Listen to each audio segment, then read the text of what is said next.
ಬಸವರಾಜ್ ವೀರೇಶ್ ಗುಬ್ಬಿ. ನಮ್ಮ ಶಾಲೆ ಹೆಸರು GHPS ಕುರ್ತಕೋಡಿಹಳ್ಳಿ ಶಾಲೆ. ನಾನು ಮಿಮಿಕ್ರಿಯನ್ನು ಮಾಡಲು ಬಯಸುತ್ತೇನೆ. ನಾಯಿಯ ಹಾಗೆ ಧ್ವನಿ ಮಾಡ್ತೇನೆ.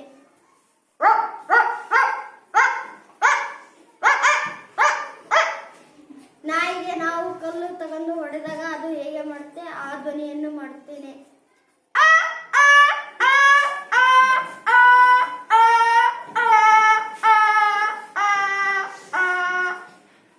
ಬೆಕ್ಕು ಜಗಳ ಆಡುವ ಹಾಗೆ ಧ್ವನಿ ಮಾಡ್ತೀನಿ.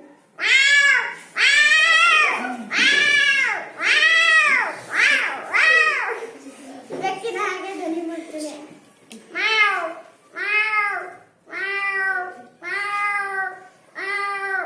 ಬಾತುಕೋಳಿ ಹಾಗೆ ಧ್ವನಿ ಮಾಡ್ತೀನಿ.